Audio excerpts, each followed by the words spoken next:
part of the Press Play Podcast Network.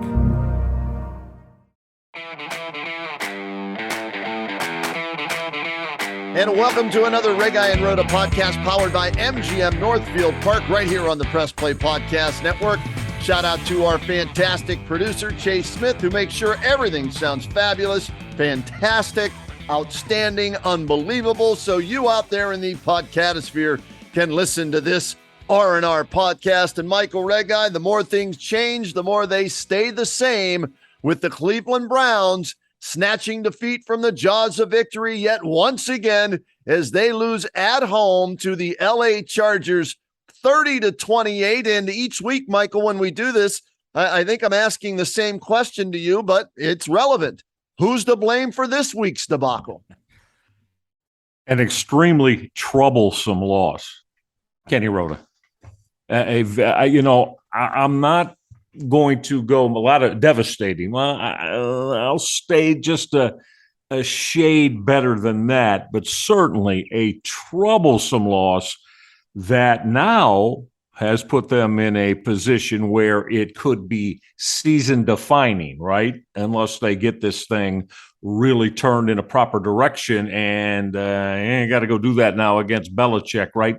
And the New England Patriots. But Kenny, you start a football game and you get up 14-0, and then you expect, I got one of the top run games in the National Football League. I mean, the run game and the defense, given a 2-touchdown lead, should be able to put clamps on, and I'll get this out right away.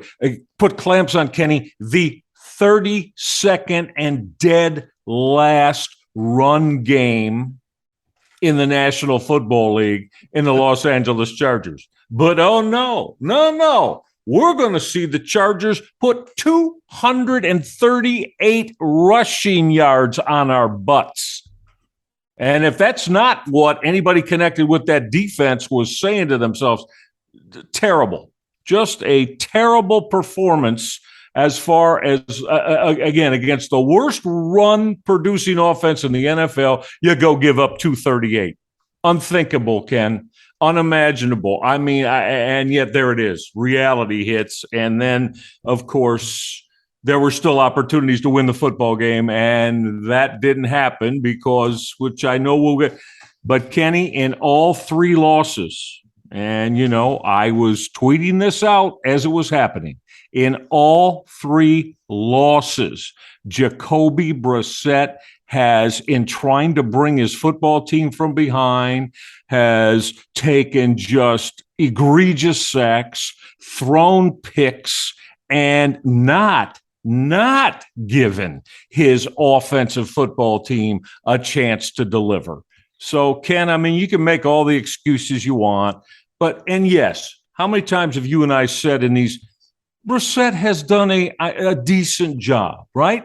A nice job, about all you can expect. But what he has been terrible at is when they've been behind in the fourth quarter, it's been nothing but mistake after mistake after disastrous game-ending mistake. So you can't win with a quarterback playing that way, Kenny. You know that, I know that, we all know that. You cannot win in that realm. Michael, you always hear the saying, pressure burst pipes. Well, he's got a need to call a plumber because all of the pipes in his house have been bursted, right? They're broken. They're just, they exploded because you're right. When he's in front and things are going well, he manages the game very well for you. No problem. But when the pressure comes, and you need him to make a play when it matters most, to make a decision, and when it matters most, he makes the wrong decision. He doesn't make the right play, and he makes mistakes. You talked about the sack from last week, I think it was, the picks in each of the losses as well. Yesterday may have been the worst because, Michael, there was no rush. There was no hurry. There was open room to run. They had the ball at the 9-yard line, I think it was, and he throws a pick in the end zone. Didn't see the linebacker, I guess, who was squatting down or however. I don't know what the terminology is for it when quarterbacks say they don't see that.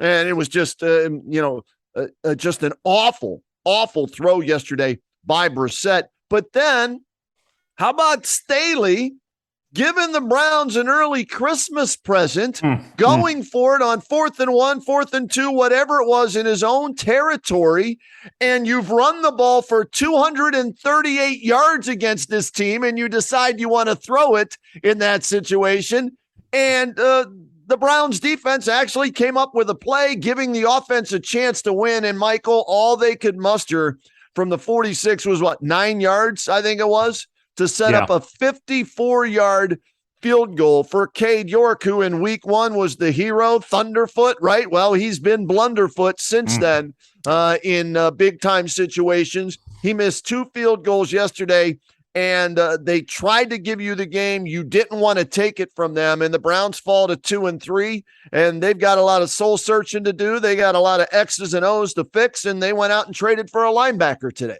Yeah, all of that. And so evidently, and, Andrew Berry, these are all his guys, Ken.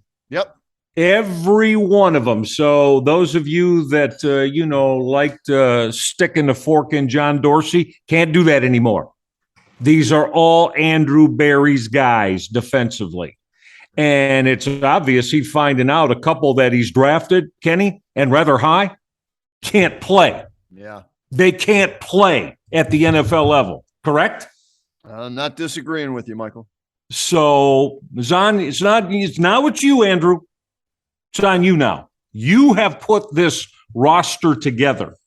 These are, 99% of your guys now. And defensively, it's an absolute, it's a wreck right now, Kenny. I'll give them some. The best thing they did the other day is after they gave up all these 75, 85-yard drives with the run game just gashing them, they got red zone stops. They made red zone stops that, or else, can you imagine if they didn't? Yeah. They'd have given up 50 points, and it would have been just a complete blowout. But, I mean, again, yeah, there's a lot of things I think that got to be changed defensively, Kenny, because it's as a unit, it's not working. And to me, I know everybody's going after Joe Woods, and of course, yes. I was just going to ask you about Kenny, that, Michael. I'm going more players not getting the job done here. That doesn't mean that Woods is not culpable, please, okay? But these players are regressing, Ken. They're regressing. They're not making plays that they are on that football field to make. Might be the worst tackling linebacking unit that the NFL has. They the secondary too. That's the problem. They don't have. I mean, Anthony Walker out, right? He was the leader. Yes, that hurts. They miss him, and what they have, Michael, are a bunch of safeties playing linebackers size-wise, and because they wanted to be Berry way, yes, right? There you go, and absolutely. That's what I mean here. Okay, so for all of you, yes, John Dorsey wanted thumpers as his linebackers. Yep, bigger guys in that 240-pound range that could hit. Andrew Berry's philosophy is, no, we want linebackers that run. But to me, Kenny, they're undersized. Yep. They're undersized. And you can't have 2 or 3 of them undersized out, because here's the result. Here's what you're getting as the result. You think come on now, other NFL offensive coordinators and head coaches, when they're putting their game plans together, we're just going to attack these guys. Yeah. They're not big enough. Jacob Phillips, Sione Takitaki, and JOK. I love his versatility, but he's a safety. He's not a linebacker, okay? Correct. And that's why they need to find a linebacker. And they went and traded for Deion Jones from Atlanta. They swapped 2024 6th and 7th round picks for Deion Jones. 6'1", 222. Oh, he played at LSU. Add that to that defensive core. That's all LSU guys under Andrew Berry and company, right? Yep. Pro Bowler 1 season. But, Michael, he hadn't played this year. Nope. He had surgery back in May on his shoulders, been on the IR, but they say, well, he should be ready to play soon. I read somewhere today. Well, it better be this week against the Patriots. You know what? Belichick's going to see what Atlanta and the Chargers did to him, and he's going to duplicate that and run the ball right down their damn throats. No question about it. He'll have his offensive line salivating all week long. And, let's go put 250 on him, fellas. Right. Yeah. And don't think that they can't, because you'd be barking up the wrong tree. And so this is very concerning, Ken. It's extremely worrisome. We got a defense now here that can't stop the run, and you got a quarterback that, again, kudos as we've been for 5 weeks now, playing ahead. Jacoby Brissett's done a nice job. Playing behind in the fourth quarter, just an abstract disaster. Everything you can't have from a quarterback. So what does that all mean? Well, there it is. I guess if you want to be real positive, you say, put it right in the middle. He's doing an okay job, and that's all we have. Well, I wonder if young Joshua Dobbs is saying, give me a shot. Give me a shot. I'm going to turn the football over. Michael, I doubt that'll happen, Ken, but yeah. I put it out there. Here's, I guess, the positive for the offense at least. And hear me out on this. Because Brissett, I told you beginning of the year, he's a backup for a reason. I don't like the move, okay? But that's who they went and got. So they liked him better than Case Keenum. So Brissett is who we thought he was. And that's a backup who, when called upon to make plays, can't do it. When called upon to manage the game, does a nice job of it, right? But the good news there is at least you have a replacement for him come week 12 in Deshaun Watson, right? That he's allowed back in the building today, okay, on a limited basis. So at least you have a light at the end of the tunnel for the offense. Defensively, Michael, I don't know what they do. I don't know how it gets better. Myles Garrett, God bless him, a week after his car accident, he didn't play last week. He played yesterday, didn't really impact the game that much, in my opinion. I know they'll show me the analytical bullshit stats about this and that and everything else and why he's this and that. But make plays. There Strip you go. Sack, fumble, 100%. 100% with you. Quarterback. 100%. Drop the Eckler for a 5-yard loss. I mean, you got to make plays. If you're playing, I expect you to make plays when you're making $125 million a year. Jadeveon Clowney, same thing. They're both back yesterday, Michael. And I'm sitting there going, okay, I saw Clowney sprint and make a tackle behind the line of scrimmage. There was one play he made. I saw that. Okay, great. Well, didn't affect the game enough. Defensive tackles have been a problem since, the end of last season, and they didn't address it. And Ndamukong Suh's out there. Why he's still out there? Maybe that's why the Browns haven't picked him up, because no other team has. I'm not sure, but can he be any worse than Elliott or Togiai or anybody else they have on the interior of that defensive line? No. So they've got to make serious moves, and they started with the linebacker trade for Jones today, but they got to make some moves, or change the scheme, fire the coordinator, do something to shake up that defense, because by the time Deshaun Watson gets back, it won't matter, because this season will be lost. Yeah, it's going to be meaningless if this continues. And you said it all. I mean, they've got to start shaking everything up to find ways, and maybe this move to get the linebacker and again, so Andrew Berry's telling you. What do you think that's saying? I mean, is it any more clear? Now, he's got to do more, and I think he knows that. Because I'm not sure that this current personnel that they have, Kenny, is going to make any significant positive change defensively. I really don't. I don't think so.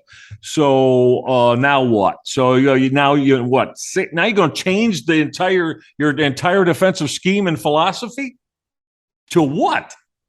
How are you going to look to play that is going to be decidedly different, that plays to the strengths of your unit, and especially that linebacking unit? And Kenny, I'm also a little bit down, not quite, I'm a little down on the secondary too, man. They're not good tacklers either. John Johnson, come on, man. You just thought, this, hard hitting. And when he first got, he played well, but he's not playing well now. Denzel Ward's tackling is just, I don't know. I do know. That's it's not never very, been his strength. It's not very good. Well, how long have I been saying that to you? He's got to find a way to become a better tackler. And, and then also got beat for the deep ball, did he not? And I know Mike Williams, okay, that's going to happen here and there. Yeah. But, it just compounds everything that's going on wrong with this defense. So the linebacking unit first, and as you said a moment ago, it sounds like we're saying that down 4 is really, really strong. No, they're not. And now you got the secondary that's, Kenny, I'm going to go with pedestrian, average at best. So, there's a lot of things going on here now. And Andrew Berry, So he started, but it's going to be interesting because you at 2 and 3, this is getting to the point now that you just said it. It doesn't matter week 11. I don't care when Deshaun Watson's coming back. He's in the building. Great. Can't do anything with the football team until November, right? In terms of working with the offense. So, Kenny, I've never looked at that come week, that's going to be the cure-all for the Browns. They might not be in position for anything to be a cure-all. Michael, they could lose the next 3 games. Patriots at home, at Baltimore, Cincinnati at home, bye week. They could be 2 and 6 going into the bye week. Done. Over. Done. Season done at 2 and 6. At that point, right? And then you come out of the bye week at Miami, at Buffalo, and Tom Brady in Tampa Bay. Which games of those you got a real shot to win? Be honest now. Maybe Miami because they're running out of quarterbacks. You know, okay, that's possible. But Buffalo, you saw it. Hey, and please at least give me my props now on Mike Tomlin and the Steelers and how awful they really are. Did I not tell you before the season this was going to be an awful, awful season because of their offensive line and defensive lines?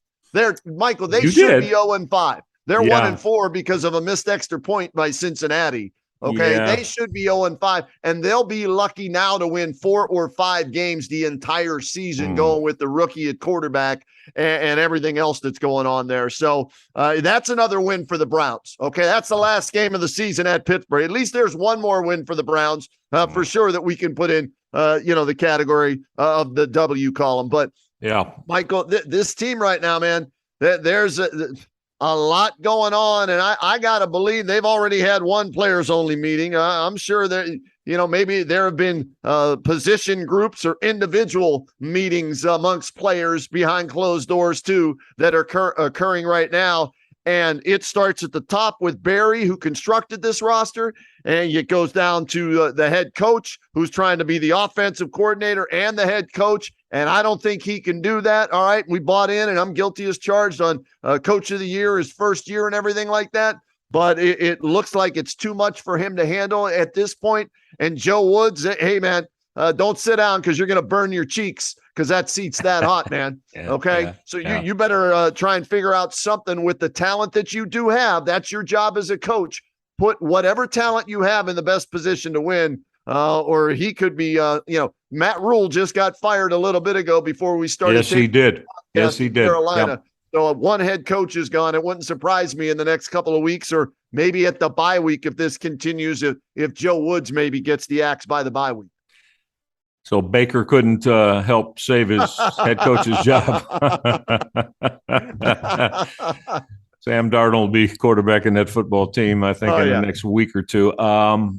Kenny, though, listen, players meetings, real quick. Yeah. Usually when there are players-only meetings going on, you know what that translates to? What? We don't like what the coaching staff is doing with us. Okay. Right. So now can you imagine? I got a feeling. I'm going to see if I can, do a little intel on it. But I got it this week. I got a feeling that A lot of that players only meeting consisted of our head coach is jacked up. Our position coaches don't know what the hell they're doing. The coordinators don't, meaning it's getting old. That players only meeting is let's fry the whole coaching staff here because they got to get it together because it's not us, it's them.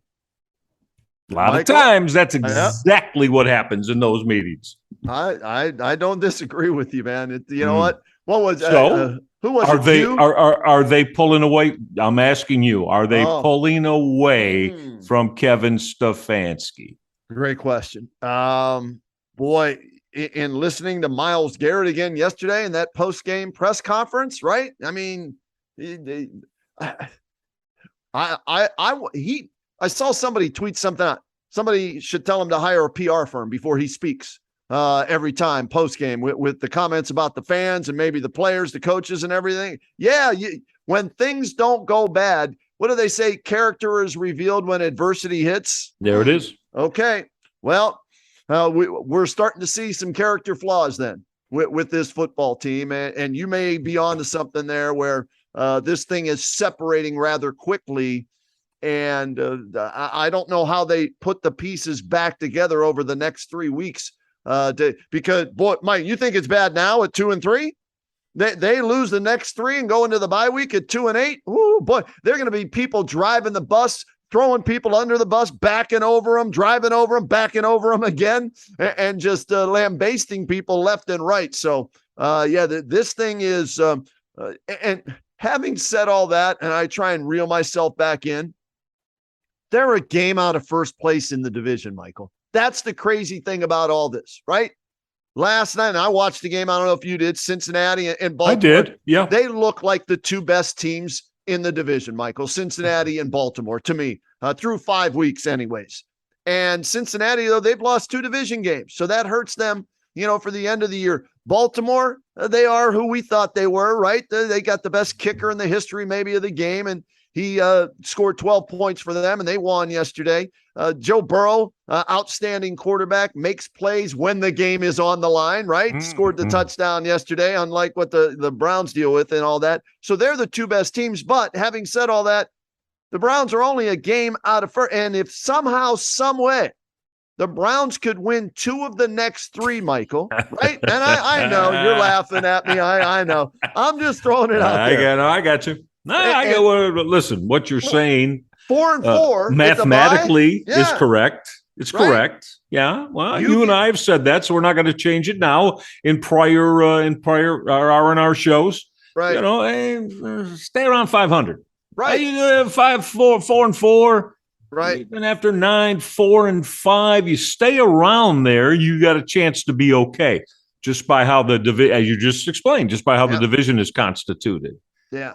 So, I'm just, though, have a lot of, can they do that?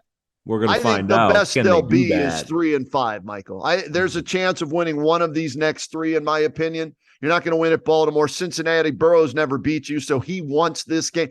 That was a revenge game for the Bills yesterday, too, because Pittsburgh beat them last year in the opening game of the season, right? So there was a lot on the line. Burrow feels that way about the Browns. He has yet to beat them as a starting quarterback. So, you've got to find a way to win. If you only win one of the next 3, it better be a division game. You better find a way to beat one of the teams in the division. So we'll see. 4-4 at the break. That would be ideal for them. 3-5 is more realistic. 2-6 isn't out of the question. So not at all. No, not at all. And again, this is literally, and it's not. This really is. They're literally week by week. Yeah. They really are, yeah. Right?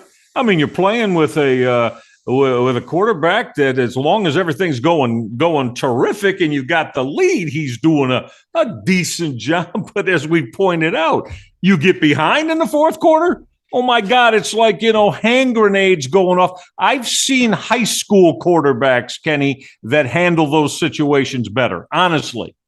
And so, that in and of itself basically says that, for the first 45 to 55 minutes, everything goes okay and you got the lead, you got a shot. But, how realistic is that every week after week after week? It's not.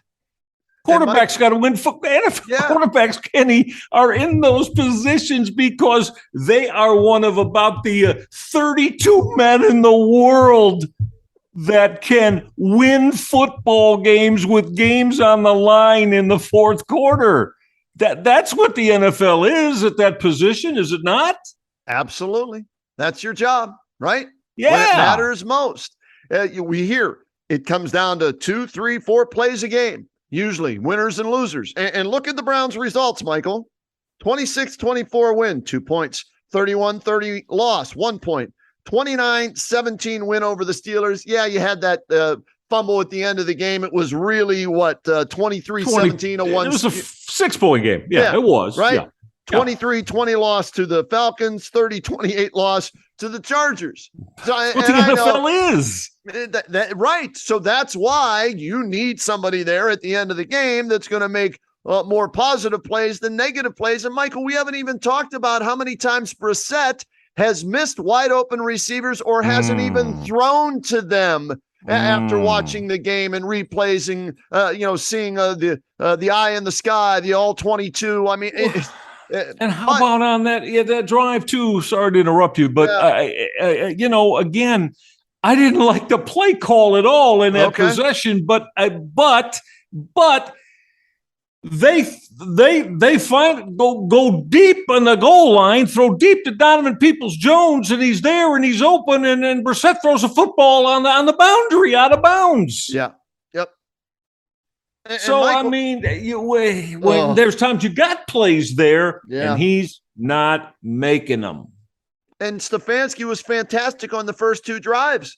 They're up Michael. They were up 14-0. They were up 21-17 at the half. They were up 28-27 going into the fourth quarter, and they lost the game again. And Stefanski was fantastic on the first 2 drives. The play call, the mix of pass and run was fabulous. And still, I know they're the 3rd most rushing attempts in the league. Well, they should be 1st in the league in rushing attempts with the running game that they have and the quarterback that they have. Okay, so that's got it. It's frustrating. It really is. So see what happens this week against the Patriots, and is it almost not a must win? I mean, I hate to say, I don't like to use that term, right? But come on. I know. Come on. With what Home just game. transpired Sunday. Yep. And, with what just transpired Sunday, I don't care who it is you're playing. And it just so happens to be Bill Belichick. Right. Now, you got to win this football game. Oh, you got to be 3-3. Mike, you don't think Belichick knows how to defend Jacoby Brissett after having him? Right? Yeah, my goodness. He knows what time Brissett gets up in the morning, what he eats for breakfast, what he has for lunch, dinner, his his habits, his traits, and everything. So this is going to be a tough one. And very tough one, Kenny. Again, this might be the toughest challenge they have, and you just laid out why. Yeah. Because this is Bill Belichick and his defensive concepts against a quarterback who we don't know if he's capable of winning a game in the fourth quarter. Haven't seen it here wearing a Browns uniform yet.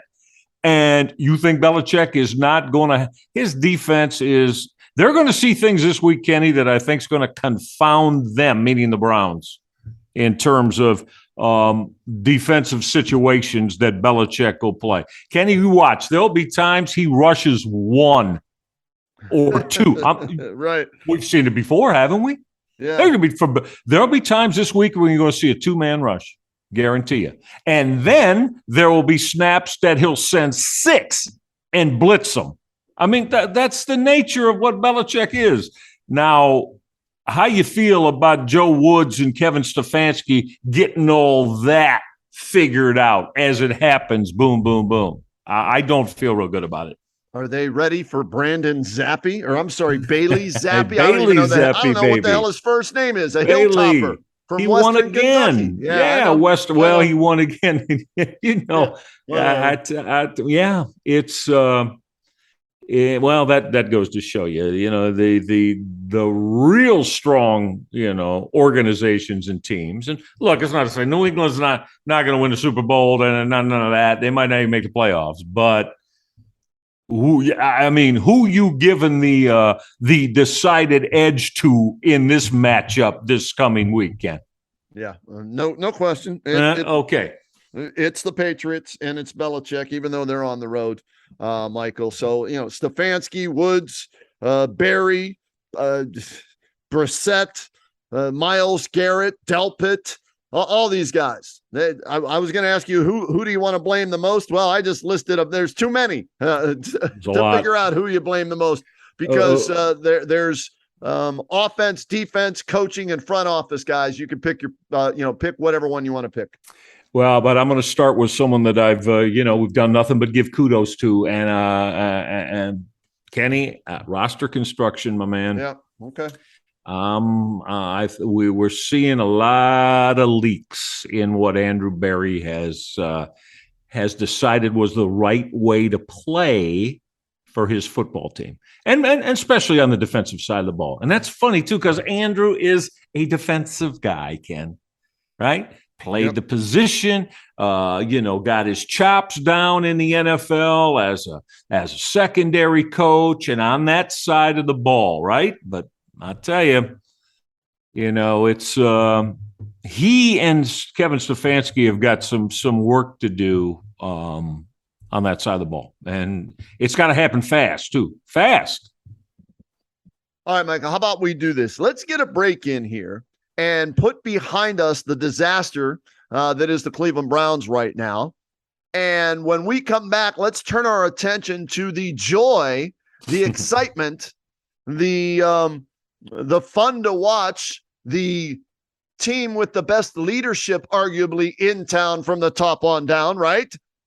We'll talk some Cleveland Guardians baseball when we return, because they've advanced to the ALDS and will take on the New York Yankees starting Tuesday night.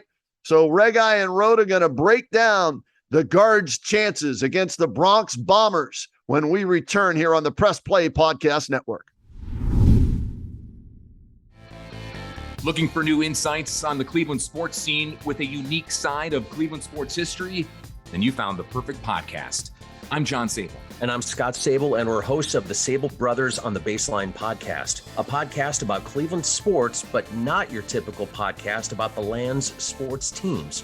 Join us as we embark on a journey of sharing a unique and historical side of Cleveland sports history with the help of some former Cleveland sports stars and other historical figures. All right here on the Sable Brothers on the Baseline podcast, part of the Press Play Podcast Network. Hey everybody, it's Sam Amico from Cavs on the Break NBA podcast. Be sure to give us a listen for all your Cleveland Cavaliers recaps, analysis, breakdowns, draft talk, free agency. The list goes on and on. Give us a listen, Cavs on the Break NBA podcast.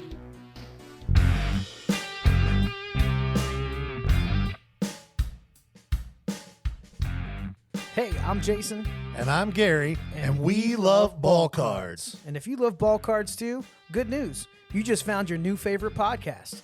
From breaks to grading, and from collecting to flipping, join us on the Ball Card Show, the sports podcast for the sports collector.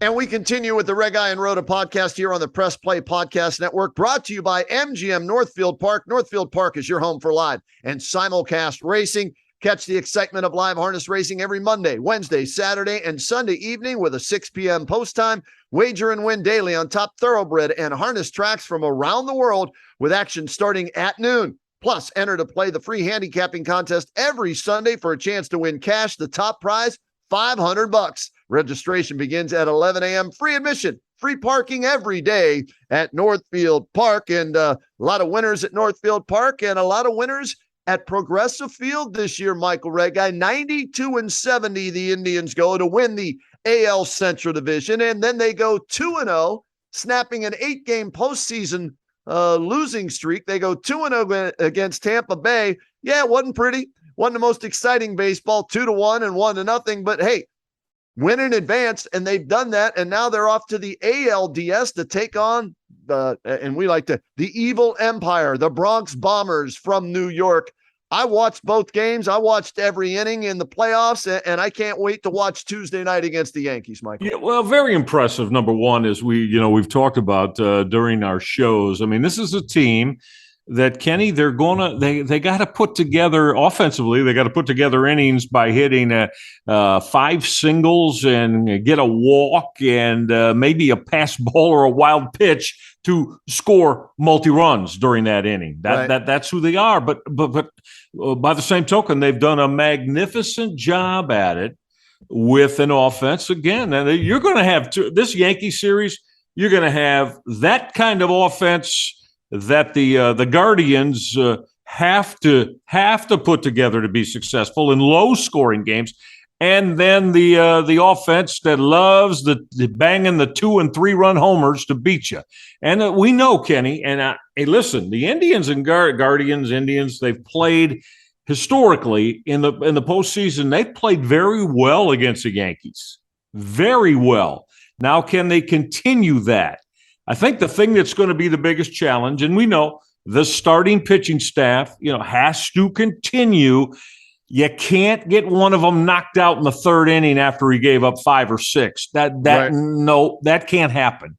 You got to continue on this same formula. Get in low-scoring games late in innings, and then late in games, and then hope that bullpen, which also has been remarkable for the Guardians this year. Remarkable in terms of how they've, factioned together. And if they've had to go in 6th inning and beyond, they've done a just terrific job at it. Now, the thing you got to worry about with the Yankees, you can be shutting them out, Ken. You can be shutting them out, leading 7th inning, and then boom, 3-run bomb, 2-run bomb, and you lose. Now, that's the thing that the Guardians cannot have happen. And if they don't, I think they've got a real good shot to win this series. But you can't let the Yankees bats late, because they're the kings of that, man. You can think like you got them beat, Ken, and then base hit, boom, 3-run bomb, and you lose. Can the Guardians pitching staff stay away from that? Michael, as we're taping this, I'm just researching stuff as well and writing it down. Pitching matchups are out for the first 3 games, okay? And it's a best-of-5 series. So first 2 are in New York Tuesday, Thursday. Game 3 Saturday in Cleveland. If necessary, Game 4 in Cleveland Sunday. And then should it go 5 games, Game 5 Monday in New York. So they only list the top 3 games because that's all that's guaranteed, right? So you've got Garrett Cole against Cal Quantrill in Game 1 tomorrow night. On Thursday, Shane Bieber, who was spectacular in his playoff performance over Tampa Bay the other day, he'll go in Game 2 for the Guardians against Cortez from New York. Nestor Cortez. Nestor, thank you. Very good. Left-hander. That's why I asked you. I think he's been their best pitcher this year. Cole has been, Garrett Cole's led the league in strikeouts, going to do what he's going to do. I think Garrett Cole gave up 33 home runs this year. Okay. Now, we know that's not what the Guardians are, but, Cole has, been a little bit up and down, shall we say. Cortez, to me, is their top starting pitcher right now. So presently. He goes opposite Bieber in Game 2. Yeah. And then it's Tristan McKenzie against Severino in Game 3. Those are the first 3 games. Now, they match up very well with the Guardians, right? They can throw starters out at you. Oh, yeah. Mm-hmm. So the home runs, and I looked this up, Michael. The leading home run hitter for the Cleveland Guardians is Jose Ramirez. He had 29 in the regular season. He would be the 3rd guy on the Yankees roster, just ahead of, let's see here as I pull these up. Just ahead of Gleyber Torres. Yes. Who has 24. Torres have 24. So, yeah, Judge, you got Judge and Stanton. Yep. All right. Yeah. So you look at that. So keeping them in the ballpark is the key. You always hear about in football making them earn every yard, making them drive the length of the field to beat you. Well, in this case, if you're the Guardians pitching staff, you want to make them string hits together by keeping the ball in the ballpark to beat you, because Earl Weaver would love this Yankees team. Rely on the 2-3 run homer, right? Oh, yeah. And that's what they do best. So Yeah. McKenzie has a tendency to give up the long ball. So does Bieber, right? When they're bad, when they're not on their game, they give up the gopher ball. And so those are, those two matchups there. Cal Quantrill's been outstanding. He led the team in wins this year, 15-5 for the Guards. When's the last time he pitched? Oh boy.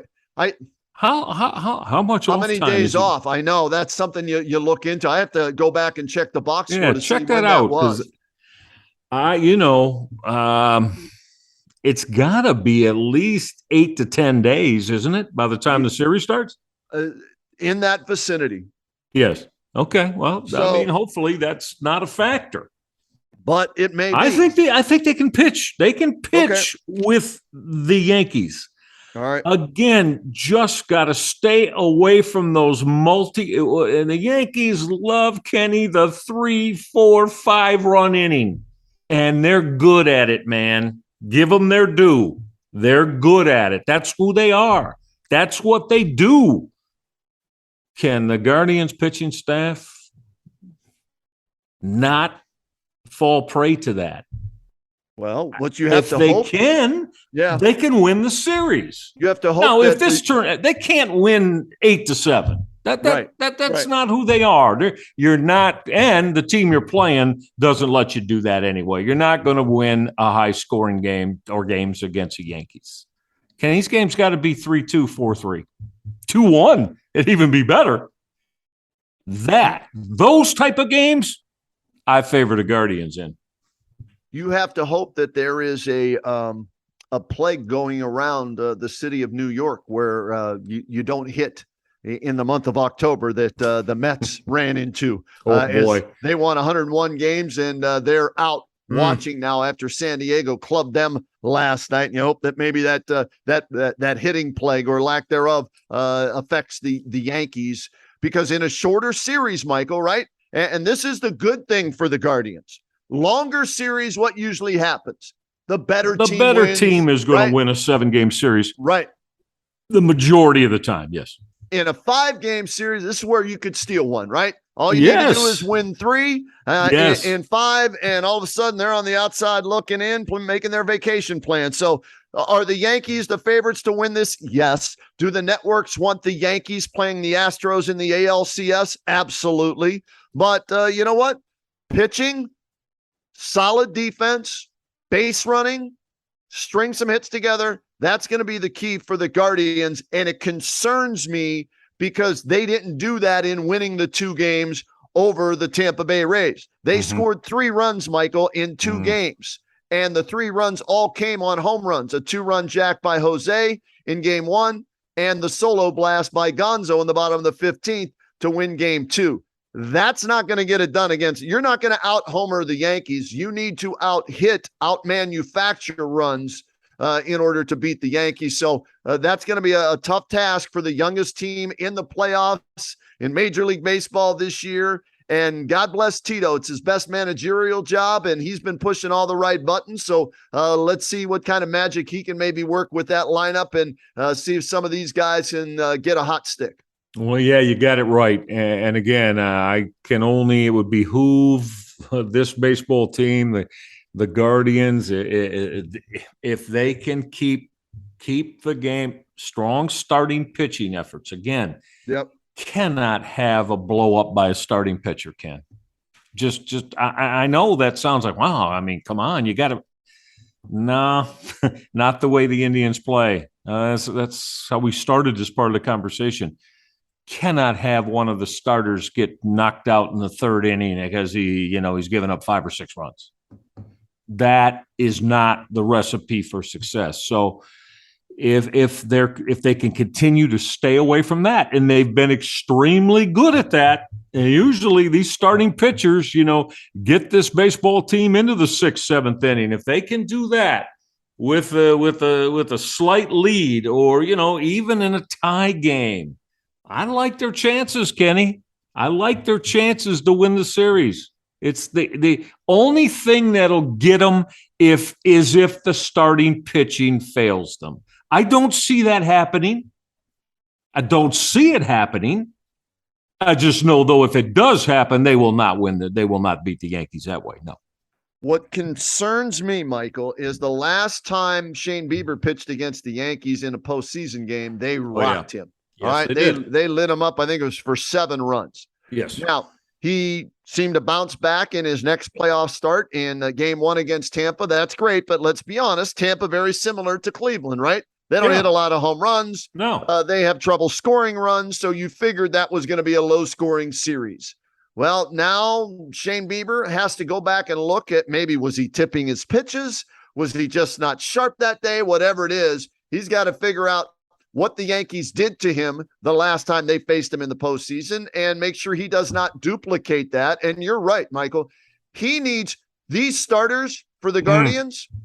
They all need to go at least minimum 6 innings, and keeping them in the game, either down 1, up 1, or tied, and then turn it over to the bullpen and put the pressure on the Yankees, who are supposed to win this series, in those final 3 innings, and hope that they don't handle the pressure well.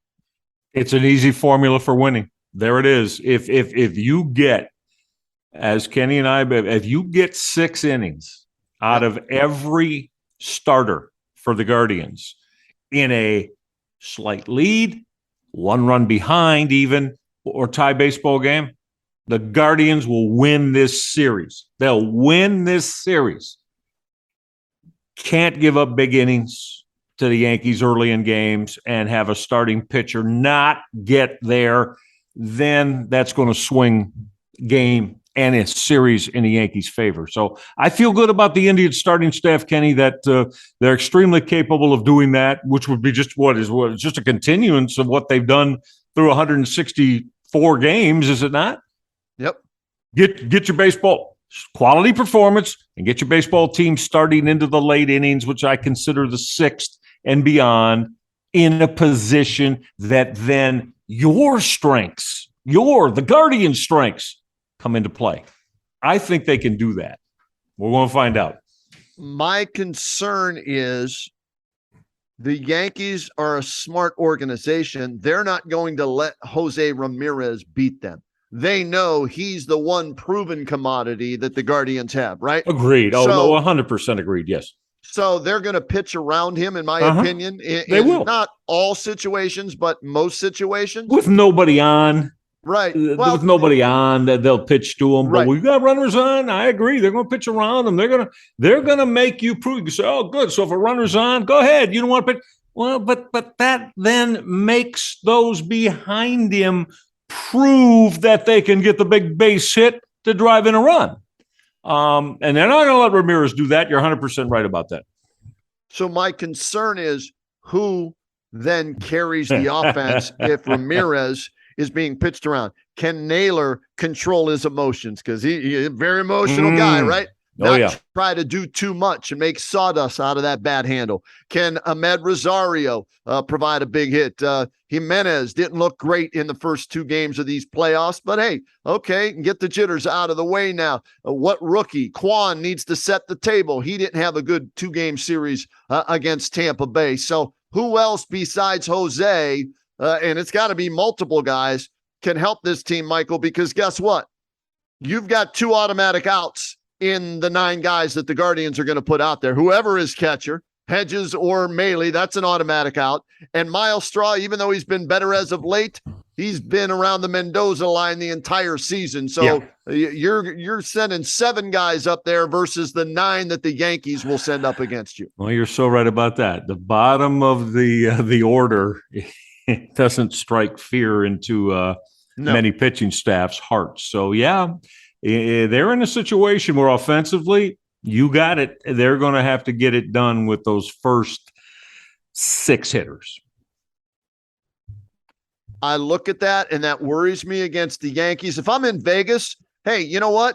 For shits and giggles, I'm throwing, $50 down on the Guardians to win the World Series at 3,500 to 1 odds, right? Just because. Of course. If I want to cover my rear end on that, Michael, then I'm putting 100 down on the Yankees to win the series because but that 100 to win the series, buddy, is only going to get you back 65, 70 because they're that big a favorite, are they not? Right, but it'll cover the 50 that I blew that I put down on the Guardians trying to win the big bucks in the World Series at those crazy odds. So just I'm hedging my bets. Okay, Reg, yeah, that's all right? hedging, baby. That's hedging. Right. Yep. So, but hey, I'm looking forward to it. I can't wait till Tuesday night, man. Right? I mean, this big team, time fun. And is there anything better than October baseball? No, we here in Cleveland, we've had the luxury of that, yes. Kenny. It's been going back to the mid '90s. It had been, we know it hadn't been consistent, but man, October baseball here in Cleveland is sweet. It is phenomenal. Michael, my son texted me from Portugal. Did he? Okay. Yeah. And he said, Dad, I just saw the home run. The Gonzo hit the win. Yeah. And we started talking about all the games we went to, the smell that's in the air, that ballpark. There's something special about October playoff baseball. And, and let me say this before we go any further. Regardless of what happens in this series against the Yankees, this season has been a major success for they're playing with house money. Michael, they are, right? I didn't expect them to make the playoffs, let alone win the division and win the wild card series. So this is a success, even if they get swept.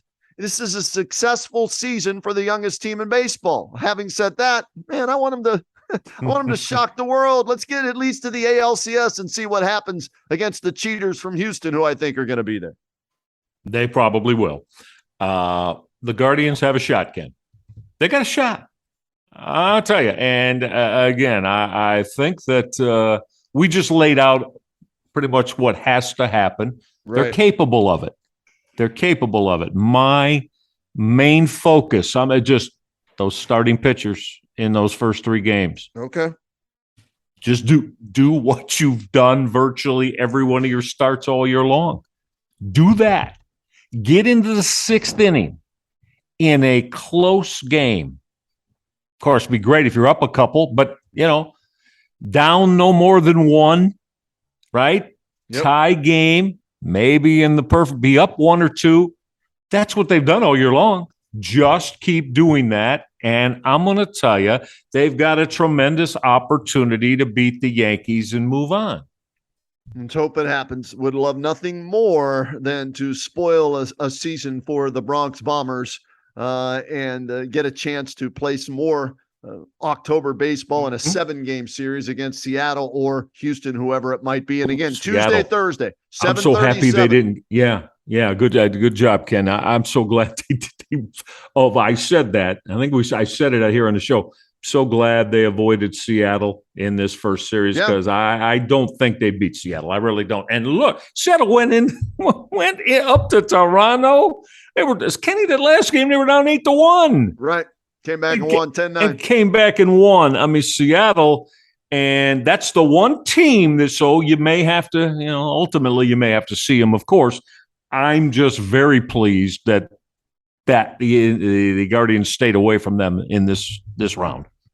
All right. It should be fun. Tuesday night, Thursday night, 7:37. If you want to watch it, it'll be on TBS is where the games will be. The American League DS and the American League Championship Series on TBS. All the games. And of course, you can listen to them on WHBC Radio, 1480 AM, if you're driving around to get the home flavor from Hammy and Rosie. All right, Reg. We'll do this again next week. We'll see what the Browns will have done by then. And if the Guardians are still playing baseball next week when we do this, that's a good thing. Yes, I'm on there positively. Guardians, I think they're going to get this done. Won't be easy, but they're going to find a way. And we, of course, will get it rolling on Sunday after this. Must win. Must win for the Cleveland Browns. Can't be 2-4, especially with the way things are starting to, dare I say, fracture a little bit, can unravel, as we talked about. I mean, they got to find a way to win a football game. I don't care if it's 3-2.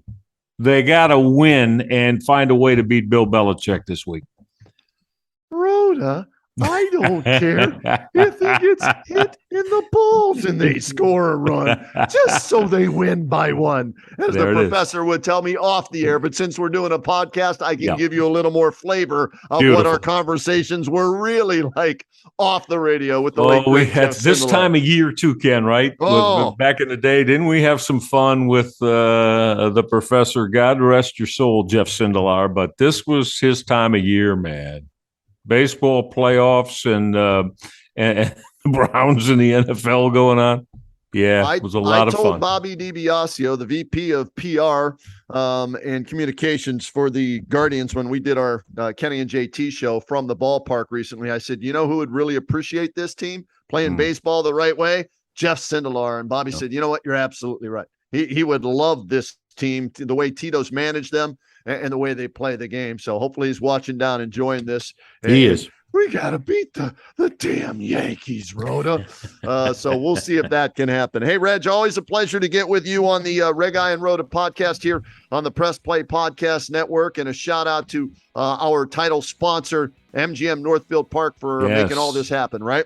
Absolutely. MGM, the very best. We can't wait. Kenny, we'll at some point here, not too distant future, we're gonna do an R&R podcast live from out at MGM, are we not? Yes, we are. We'll talk to CEO Chase Smith about that, and our producer for today, and we'll get that set up, and we'll post that on social media so you can come join us for an R&R podcast out at MGM Northfield Park.